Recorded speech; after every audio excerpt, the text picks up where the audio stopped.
I want to begin by expressing my gratitude for this afternoon to the Mission Integration Committee of the university. How wonderful it is for us at the beginning of a new semester to spend some time deepening our understanding of the Benedictine values.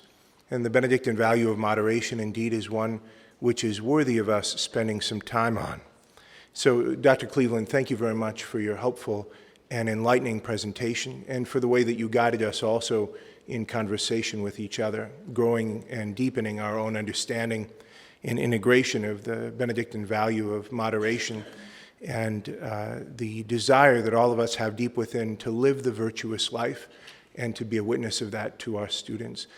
Let's hear it one more time for Dr. Cleveland.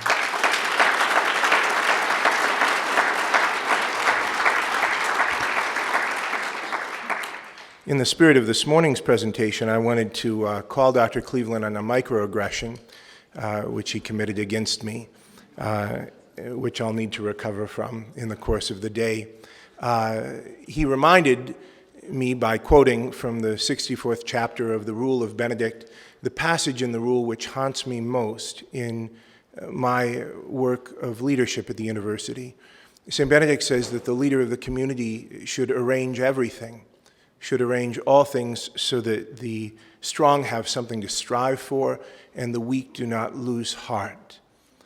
This is easy to say, but very, very difficult to do.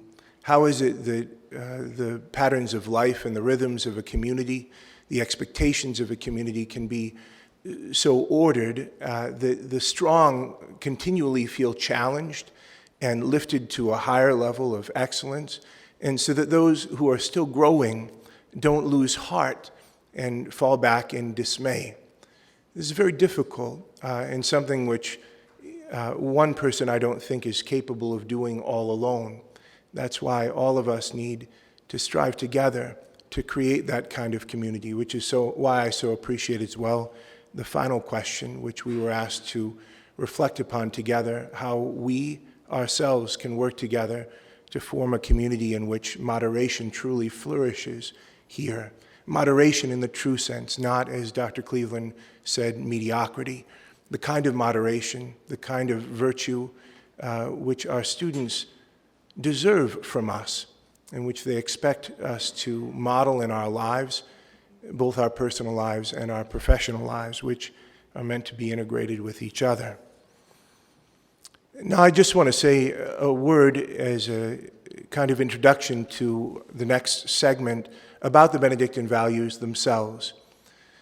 Another reason why I'm so grateful for the presentation that we had this morning is that when you take the Benedictine values, which are so key to us here at the University of Mary, when you think about what it means to both live lives and to exemplify in everything we do at the university the values of community and prayer and hospitality, respect for persons, moderation and service. When we think about all of those things, it's important that those aren't simply something that we reflect upon once during the hiring process. And here I'm going to be very candid with all of you. I always, in the midst of hiring for mission, experience some measure, maybe always is too strong, often, let's say often. I'll moderate my words.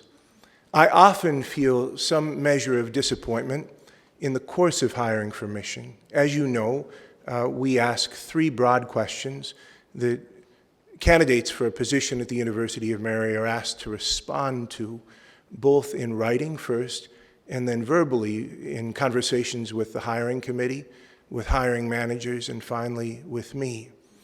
We ask people how they will support and promote the Christian, Catholic, and Benedictine identity of the University of Mary. Secondly, we ask if people have any reservations whatsoever about working at an institution, a Catholic institution like the University of Mary.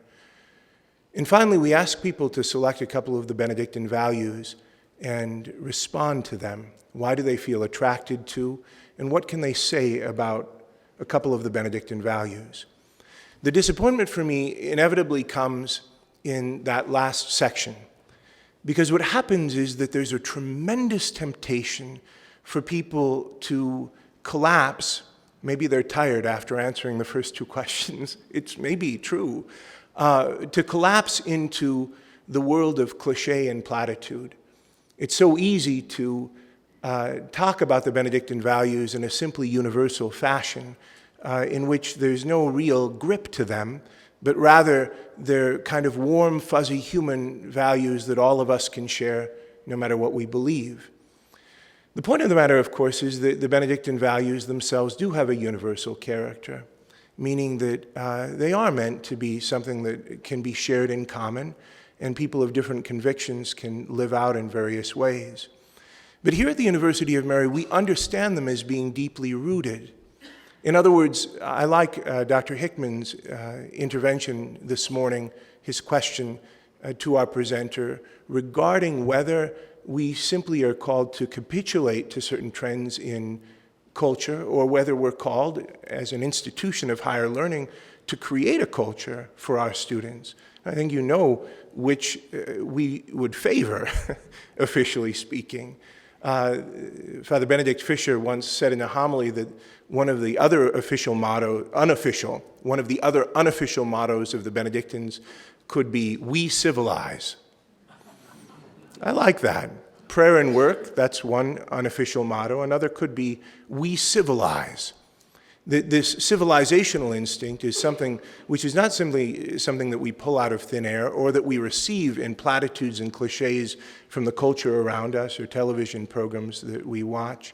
These things arise out of a very profound tradition which each of us is called to go deeper and deeper into in the course of our professional lives here and our lives together in service to students.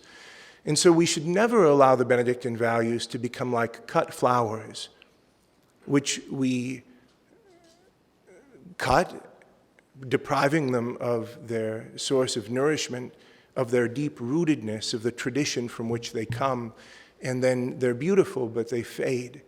Rather, the Benedictine values are meant to be, for us at the University of Mary, blossoms upon a tree whose roots go very, very deep. And that means, and this is why I was so pleased in the reformulation of the Benedictine values some years ago, that we included excerpts from the Rule of St. Benedict, because the values themselves are derived from the Rule, and the Rule, as you know, is largely derived from sacred Scripture.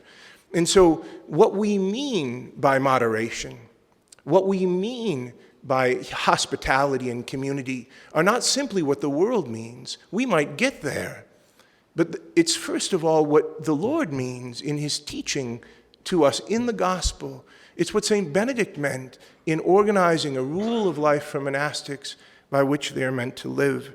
So that's why I'm so grateful that the Mission Integration community calls us into a deeper understanding of the rootedness of the Benedictine values.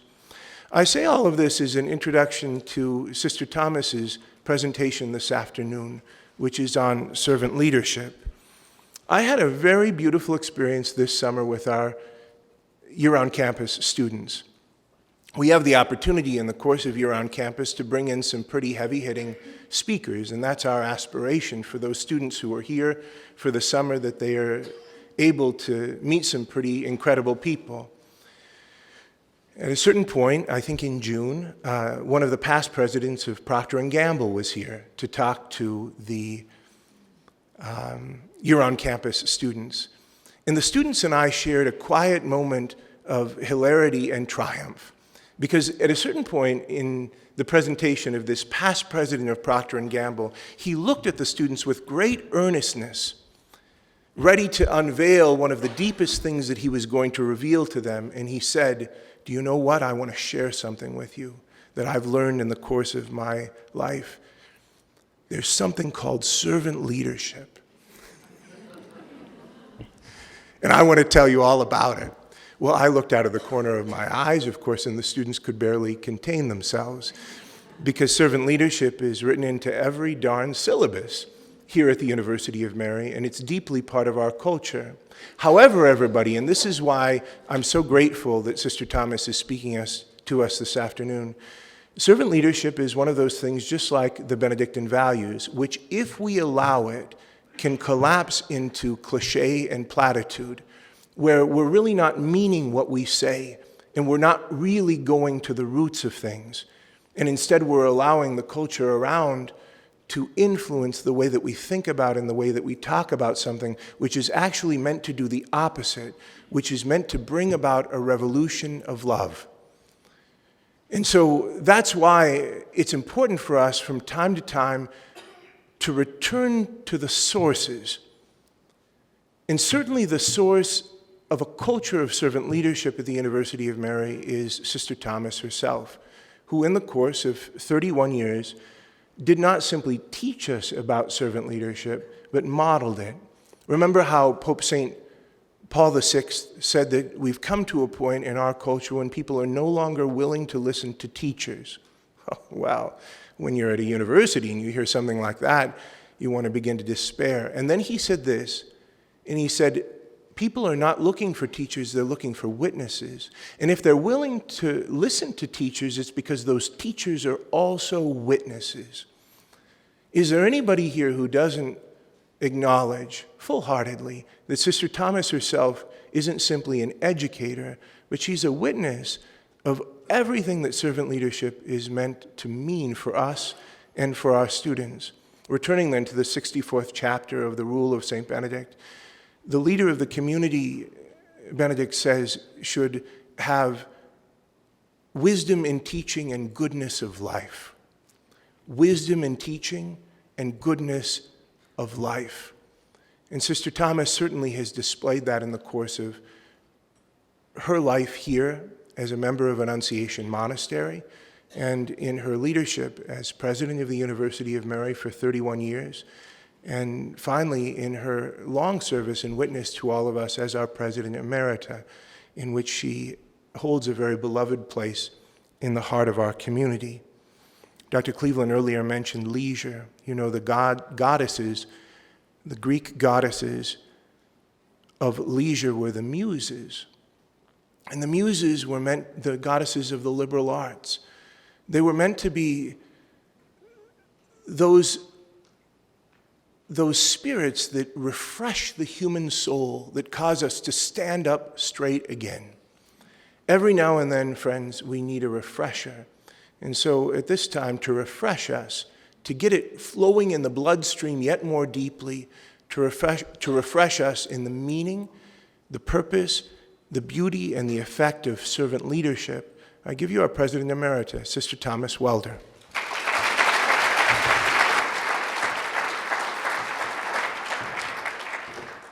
Monsignor Shea, thank you so much.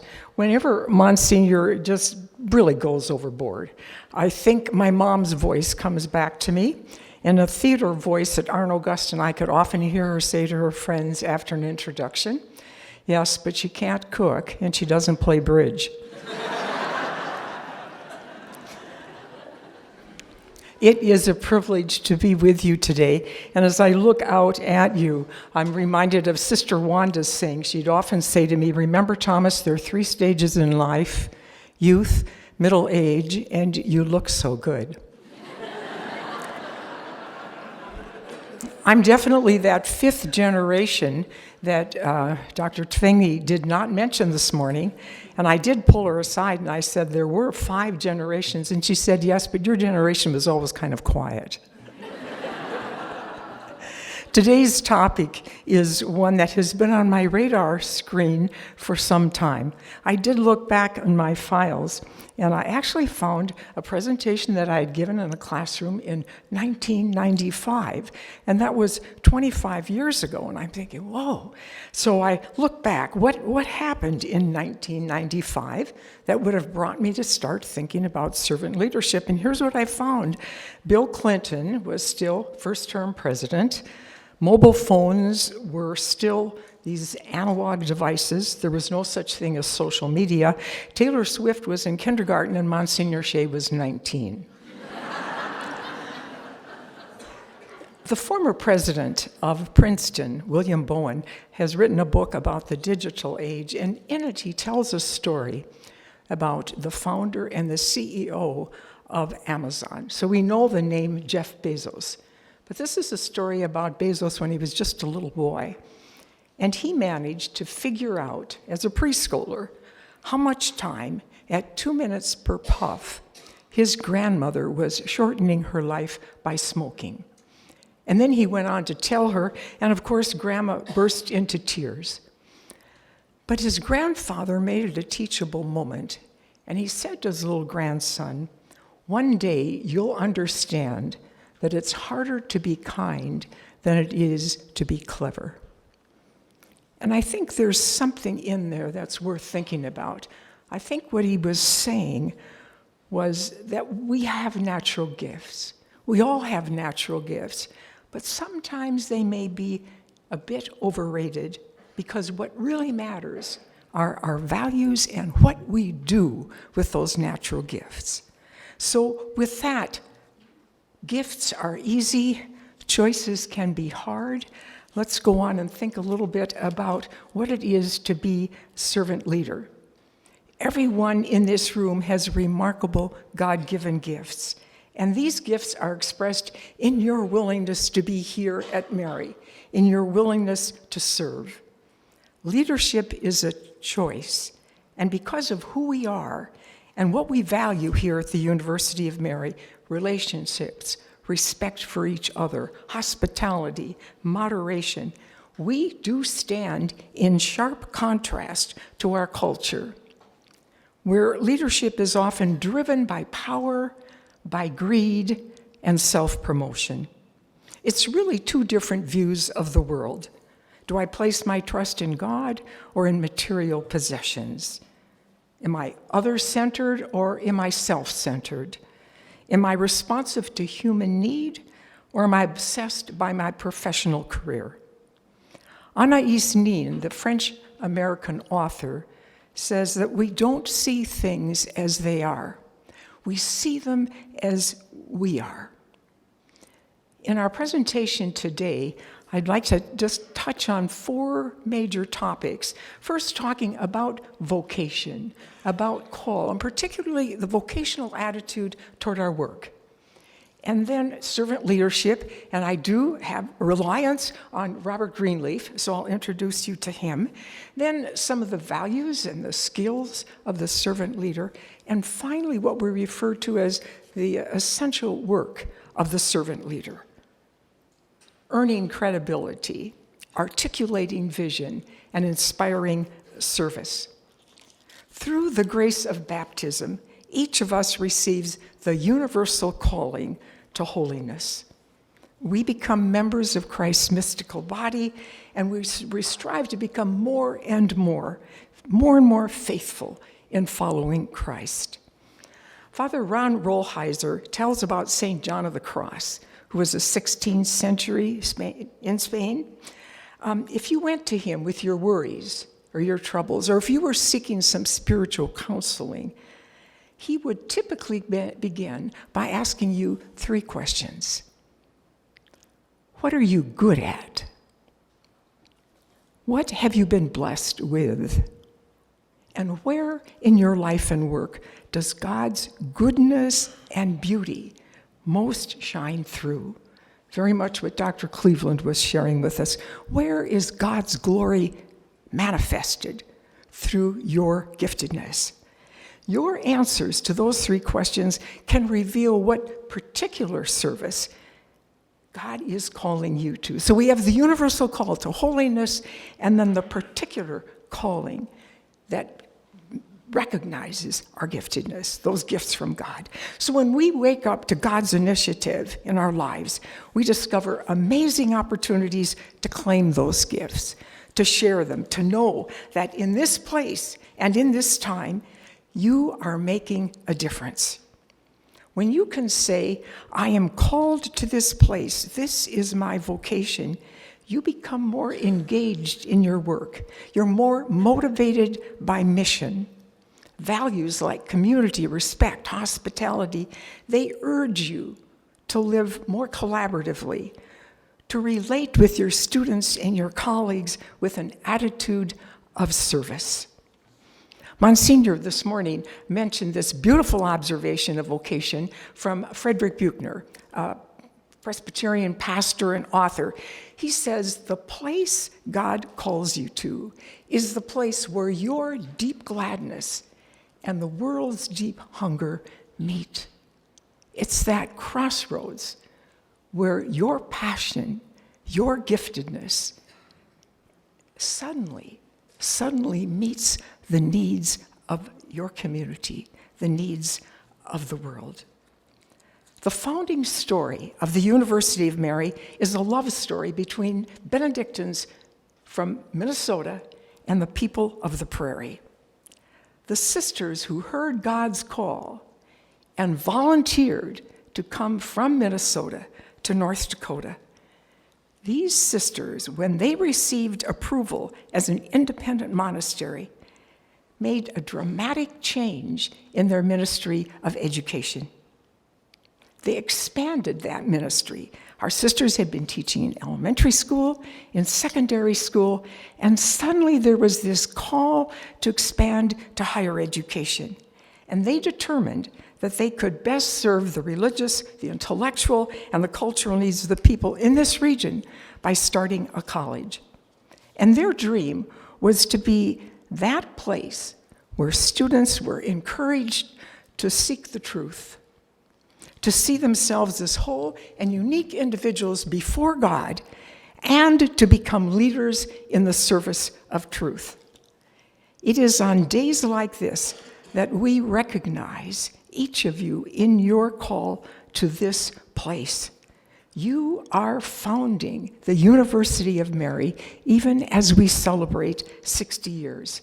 The Benedictine legacy is more than the story wall that you pass as you come to Founders Hall. The legacy needs a new personal embodiment. It needs your voice. It needs your script.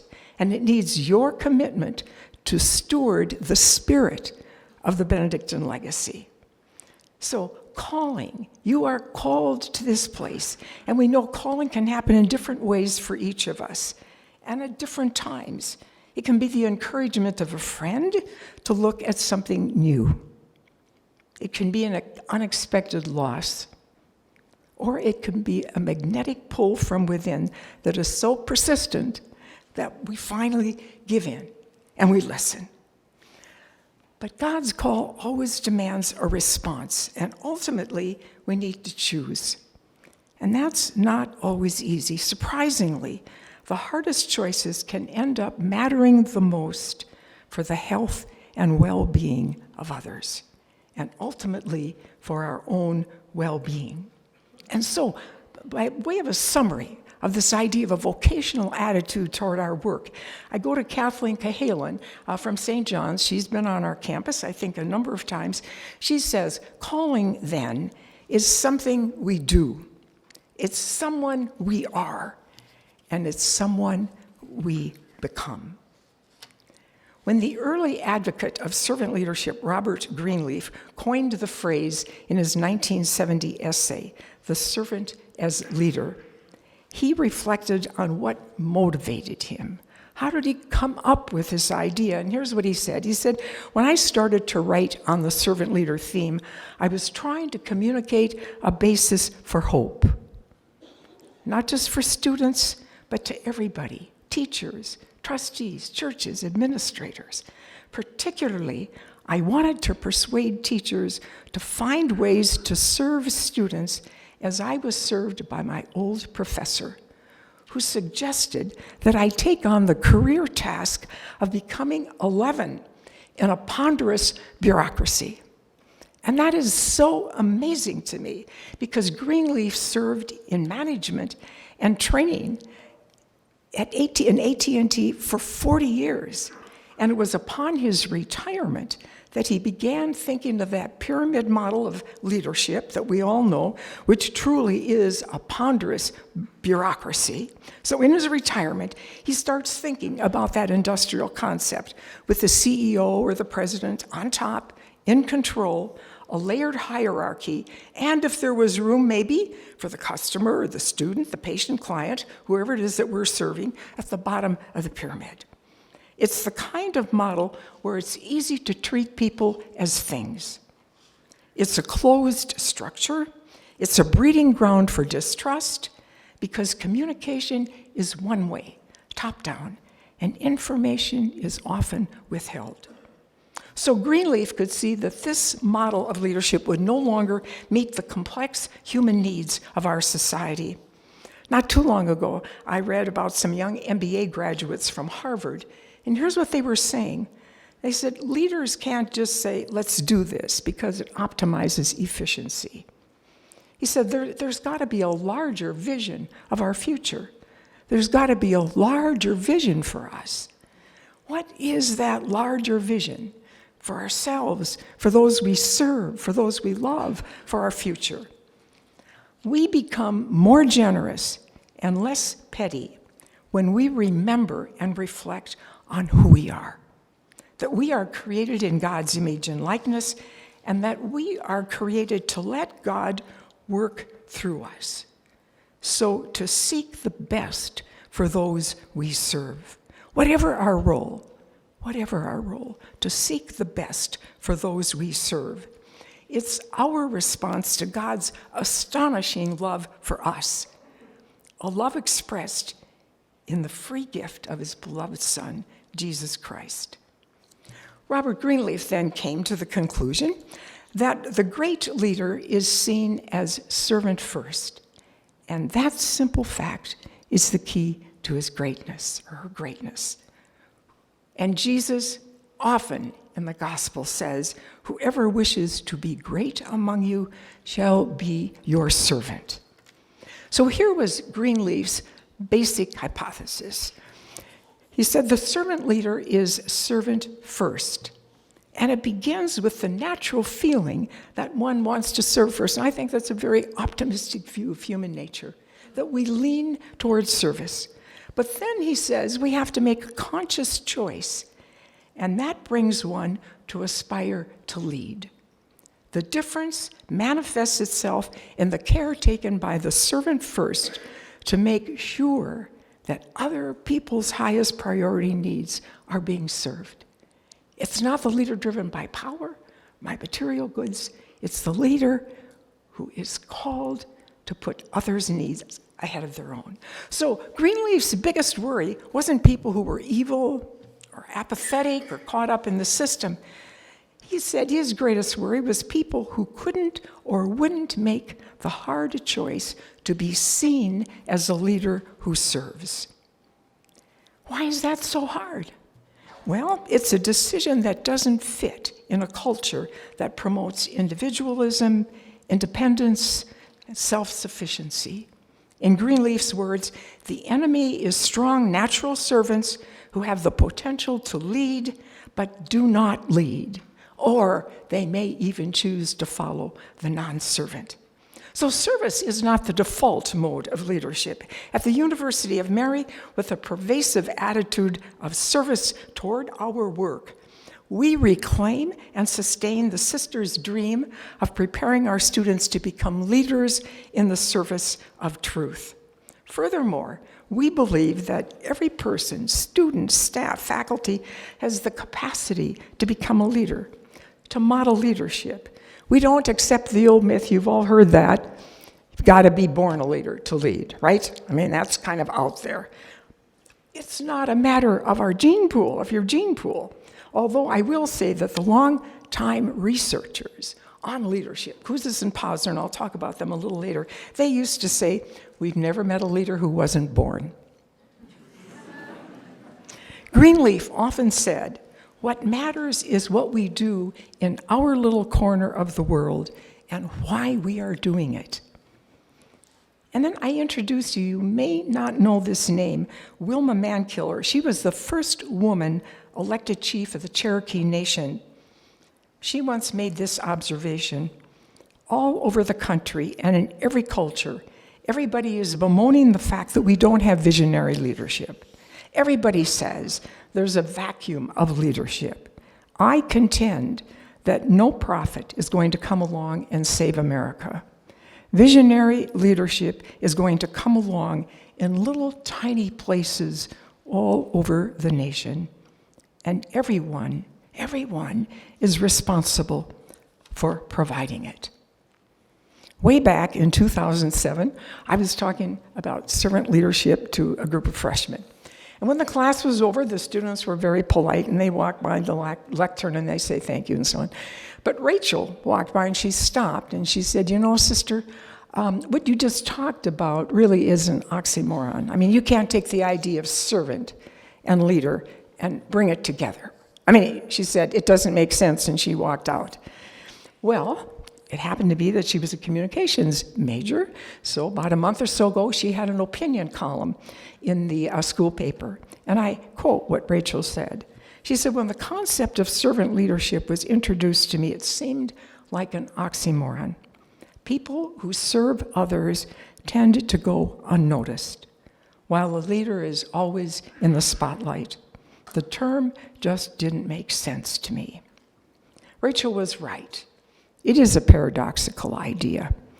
And I would ask you just at this moment, because the skills of a servant leader are definable and because they're observable, if you would just in quiet take a minute right now and bring back a memory, recall some time when you experienced an experience that you had with someone who you consider a servant leader. Just bring that memory back and then ask yourself, what were the qualities of that experience? Or why is it that I remember that experience?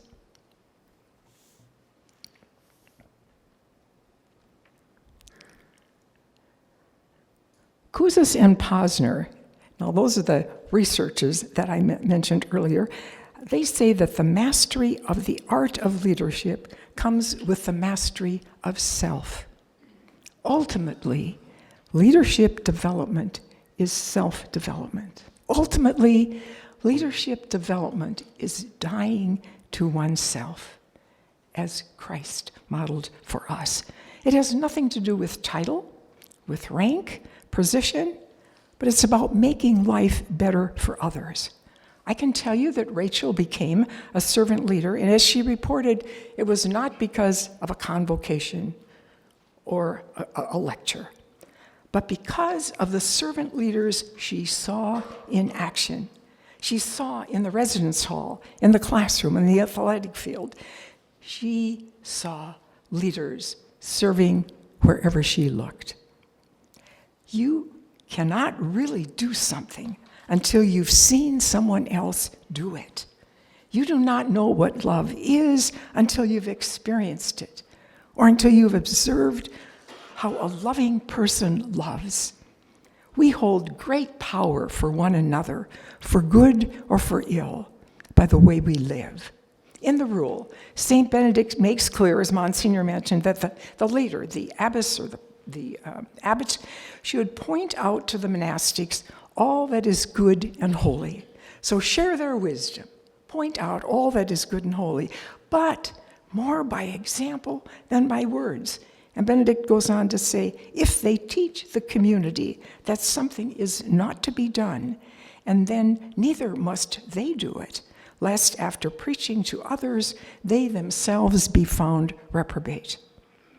So this is not the leader who stands over the community. This is not the leader who coerces or demands. This is the leader who serves at the center, listening, encouraging, showing in her own life the life of Jesus. In the gospel, we often hear Jesus say, I came not to be served, but to serve. And remember when Jesus' disciples got in this argument over who is the greatest. And I mean, they go on, and you can tell that Jesus has had it.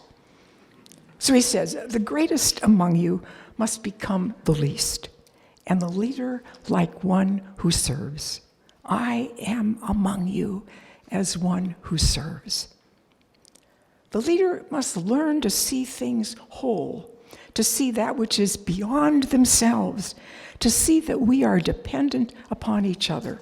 And encouraging a healthy interdependence, the leader sets out a path of trust, of humility, of forgiveness, of conversion, a path to holiness.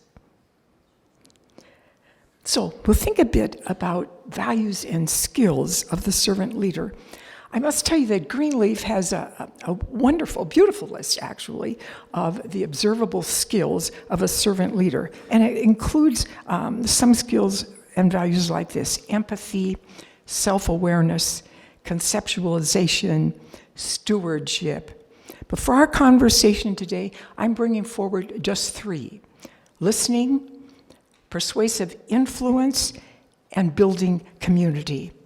So I'd like to take those 3 values and begin by putting them in the context of a little story. And I must tell you, years ago, one of our staff members gave me this little Hallmark book for Christmas. Now, I'm ready to pass this right on to my niece, right? I almost kept the wrapping. And then I thought, no, maybe I should take a look. So I opened up the little book, and it was entitled, God Always Has a Plan B. So that should give us hope, right? But it seems that some American missionaries had hired a number of native workers to carry their supplies from one village to the other. And the missionaries, of course, they had that kind of American mentality of push, rush, hurry. So they were verbally prodding, their native employees every day to go a little farther and to go a little faster. Finally, after 3 days of being pushed and hurried, the native workers sat down and refused to move. What in the world is the problem? I mean, the missionaries were stunned. They said, we've been making excellent progress. There's no need to stop here. And finally, one in the group became the spokesperson. He stood up and he said, it is not wise to go so rapidly. We have moved too fast yesterday. Now today we must stop and wait here for our souls to catch up with our bodies. With all the good intentions in the world, the missionaries were obsessed with speed, and they were entrapped in the idea that it all depended on them. Truly, they were servant leaders, but somehow they forgot that their mission was not about stroking their own egos, but that they were, to quote Greenleaf, to take great care to make sure that others' needs were served first. They were too busy to listen to the needs of their co-workers. They were not leading by influence or persuasion, but control.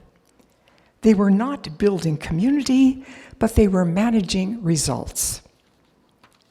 Nearly every world religion insists on the wisdom of finding regular intervals in a day to hit the pause, to block out noise, and to tune into that small, quiet voice within.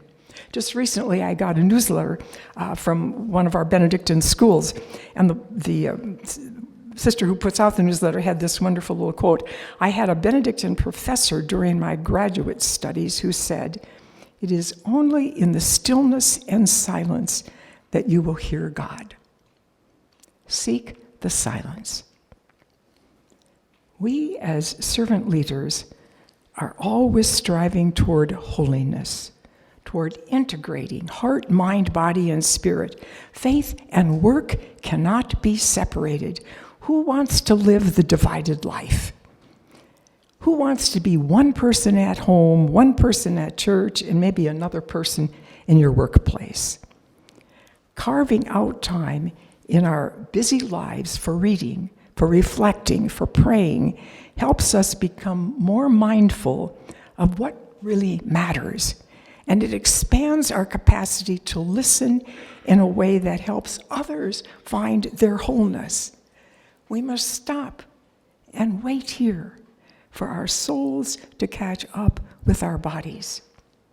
Indra Nooyi, who was a longtime CEO of PepsiCo, which means that she had responsibility globally for 270,000 employees. Now, Nooyi is retired now, but at one point she asked this question: how do we create an environment where everybody can bring their whole selves to work? It would help recruitment, and it would help retention. The famous Trappist monk Thomas Merton said it this way, said, "Learn to live as a unified human person. This means that you have to bring back together the fragments of your distracted existence so that when you say I, there is really someone present to support the pronoun you have uttered. One of the things that struck me about that little story of the missionaries was how easily they fell into that pyramid model of leadership. As soon as they saw that they could speed up the pace of the native workers, they took control. When you take control, you give up any opportunity for collaboration, for conversation, and for building community. So a little look at those 3 observable skills, but now I'm going to give them a focus by asking you to visualize a triangle. And at the base of that triangle, we're going to put the word credibility. And then on one side of the triangle, vision, and on the other side, service. A leader must earn credibility, a leader must articulate the vision, and a leader must inspire service. So these 3 words, and I put them in this framework for our consideration then of those 3 skills that are helpful to becoming a servant leader: listening, persuasive influencing, and building community. James Kouzes and his colleague, Barry Posner, in the past, they've been to Bismarck, I think, twice, but they have come up with the 5th edition of their book, the 5th edition, The Leadership Challenge. Engaged in leadership research for more than 30 years, here's what they report. I'm quoting. They said, "We keep rediscovering that credibility is the foundation of leadership. It's been reinforced so often that we've come to refer to it as the first law of leadership. People won't believe the message if they don't believe in the messenger. People don't follow your technique or your style. They're not impressed with your title or your position. They follow you, your message, and your embodiment of that message. In short, people do what people see. If they hear you do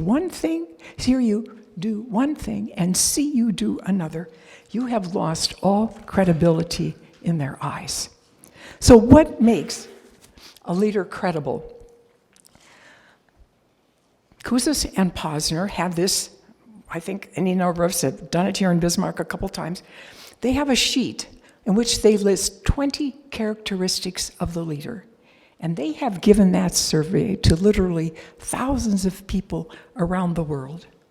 And basically what they're asking is, what do you expect of a leader that you would be willing to follow? What are your expectations? And here's what they've learned. Over time, 4 and only 4 characteristics have always received more than 60% of the votes. So out of those 20 characteristics, 4, and those are the only 4, have always received over 60% of the votes. And those 4 characteristics are honest, forward-looking, competent in their area, in their profession, and inspiring. That is what those you serve expect of you. They expect integrity. They expect you to be competent in your field, to have a vision, and to be one who would inspire. A long time ago, I read a little article. A company had just named a new CEO, and he was just getting ready to go out and to approach the media, the press. But before he went, the chairman of the board stopped him and said to him, "We can give you the crown, but we can't make you king." To become the leader, you must earn the trust of those you serve. They make you leader. They give you the authority. Leadership is developmental. Leadership is a learning experience. It's a way of life. And you gain credibility not through position or title, but through service and sacrifice. The premier skill of the natural servant leader is to listen first. To listen first. We knew in the rule of Benedict, the first word first word of the prologue, is to listen with the ear of the heart, to listen with the humility, with openness, to be fully present, and then to put what you hear into practice. Greenleaf says no matter what the issue, where the place, the automatic response of the leader is to listen, which causes the leader to be seen as servant first, to be seen as someone you can trust, someone who is credible. And then James C. Hunter, in a wonderful little book called The Servant, he talks about active listening, and he says it requires discipline, a disciplined effort to silence all that internal conversation while we're attempting to listen to another human being. It requires a sacrifice, an extension of ourselves, and I'll openly confess, I caught myself one time in a conversation with a faculty member. I'm trying my best to be fully present, and all of a sudden I'm thinking, I wonder what we're having for lunch. Not a good example.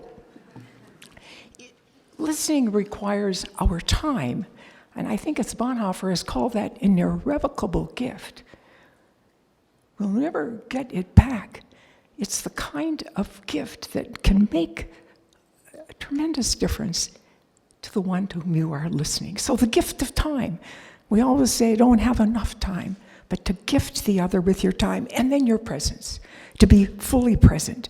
The Buddhist teacher says, the quality of presence determines the quality of life. And as we heard this morning, I think that face-to-face conversation, that listening without being judgmental, is so important in this digital age when clearly the new icon is the screen.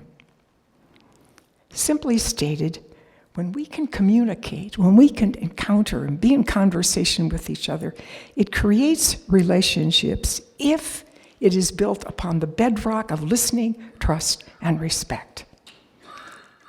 Hunter, again, in the little book, The Servant, he said, people must believe that you hear and understand their legitimate needs and you have their interest at heart. There's no substitute for spending time with and listening to those you serve. And Margaret Wheatley, an expert in organizational leadership, said, we can change the world if we just start listening to each other again. The second skill for the servant leader is that of influencing. And Greenleaf likes to use the word persuasive, so persuasive influence. Hunter, in his definition of leadership, he actually says that leadership is the skill of influencing people to work enthusiastically toward the vision, toward the goal that's been identified for the common good. So this is not the old command control model. This is empowering others. This is leading rather than pushing or manipulating people to do it just because you said to do it. As one theologian put it, this is going back to the notion of authority and its root meaning. And the root meaning of authority is to author life.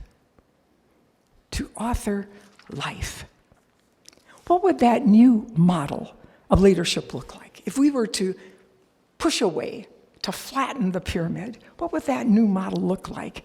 I think more and more people in religion, business, and politics are talking about a model based on a vast net of relationships. Sister Ruth Fox, a member of the Sacred Heart Monastery in Dickinson, says this. She said that this new model of leadership would be a web circle with the leader in the center reaching out to all members. Greenleaf, as I mentioned, uses the word persuasion, and he sees it as the most exacting of the skills because you want those you serve to be acting out of their own motivation, their own intuitive sense of rightness about the vision that you have articulated. Lorraine Matusik, who was with the Kellogg Foundation for many years, she says that a leader must know and have the ability to communicate the vision. She said, I liken it to a ship that's thoroughly cleaned, oil polished, but it has no destination. A leader can take care of the maintenance, a manager can take care of the maintenance, but you need a captain to set the direction. So how does the leader come to vision? How does that happen? Well, you need a leader to listen respectfully to what is being said and not being said about the new direction. And by listening to your team, to listen to your colleagues, listen to your students, your collaborators, you will begin to find words to name and to claim the vision. It begins with, here's where we are today. This is the reality of our situation. To become better, or as we say it here at Mary, to become distinctive, we need to change. Here's what we will look like in 5 years, and here's what we will look like in 2030. This is the servant leader influencing those he or she serves to imagine a new future, and then to implement the strategy that will get there to achieve that vision. So coming up with that vision, and then for the leader to be able to articulate the vision, it takes persuasion, influence, it also takes listening. And Margaret Wheatley makes a wonderful point about that. She said, listening to each other is the way to stir creativity because it gets us past our judgments. If we're listening to someone and already making a judgment about, this doesn't make sense. No, we get past that, she said, and we actually become curious about what another is thinking. And when we're really listening to each other, we really do get new ideas. And we begin to see life from multiple perspectives, and all of that is what contributes to really sound decisions. So, we've talked about listening, about influencing, and finally, building community. For the Christian, one of the most dramatic and challenging illustrations of servant leadership comes in the gospel. When Jesus, after sharing the Passover meal with his disciple, takes a basin of water and a towel, and he kneels down and he begins to wash their feet. In that startling act of humility, the world's order of things is turned upside down. The shock is not in washing the feet. In those days, it was necessary. The shock is in who has taken up the service. It would be a slave in the home or the youngest child. They would be the ones who would extend the hospitality and the blessing with washing the feet. So here is Jesus, the teacher and Lord, and saying, I have set the example, and you should do for each exactly what I have done for you. In a highly individualistic society where self comes first, this icon of Jesus brings back the whole of his message. I came not to be served, but to serve. And the ultimate service of the servant leader, the implementation of the vision, the action is to build community, to honor and respect each other, to reach across boundaries and differences, and see in our differences the strengths needed to restore peace and hope in a fragmented world. St. Benedict is very clear about life in community. We may think we are a community or assume we are a family, but if we do not serve one another, and here I quote Sister Joan Chittister, if we do not serve one another, we are at best a collection of people who live alone together. If we want to have life in Christ, we must have life within the body of Christ, within our family, within our community. We come to know God through others. God communicates, heals, and invites us to live more fully through the service and witness of others through community. So here are some questions we might ask ourselves. Are we willing to let go of our need for power and control in our family, in our place of work? Are we open to multiple perspectives, or is it always do as I say? Are we creating an environment where we can turn to one another in trust? Are we creating an environment of hospitality where everyone is welcome? I think one of the most challenging ideas that I've learned in the years of thinking and studying servant leadership came in a little book called Benedict's Way by Holman and Pratt, and in it they quote Richard Foster. And here's what I read, that if we serve, we are still in control. If we just say, I'm very open to serving others. So, serving, we stay in control. We decide whom we will serve and when we will serve. We're wary of anyone who might get the upper hand and take advantage of us. I mean, who wants to be a doormat, right? We serve, but only under the conditions we set. So that's on one side of the column. I'm willing to serve. On the other hand, if we choose to be a servant, if we hear the call to servant leadership, it's an entirely different paradigm because we give up control. The model is a network, not a pyramid. It's a choice that frees us from being manipulated because we voluntarily choose to be vulnerable, to be open, and to listen to those we serve, to influence them toward service by articulating the vision, by setting the direction toward the work, the action of the servant, of building community. At the end, it frees us for the greatest of acts, to say thank you, to express gratitude to all those who lead with an attitude of service. And so, by way of recap, we bring back that framework, credibility, earning the trust of those we serve, giving direction to the future by articulating the vision, inspiring to a service that is building community and making life better for others. And in that context, here are those 3 leadership skills. Credibility is reinforced by the premier skill to listen first. The common vision is embraced through the skill of both influence and listening. And finally, the essential service of the servant leader is to build community. So how do we know? How do we know, am I on the way to serving, but to be seen as a leader who serves? The best test, says Greenleaf, is this. Ask yourself, do those served grow as persons? Do they, while being served, become healthier, wiser, freer, more autonomous, more likely themselves to become servants? And what is the effect on the least privileged in society?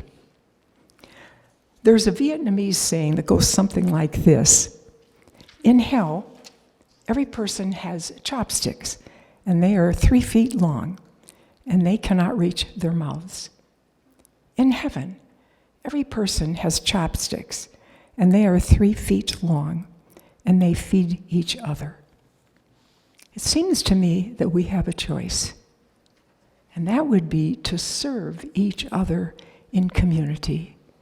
I believe that is our only option. Thank you very much.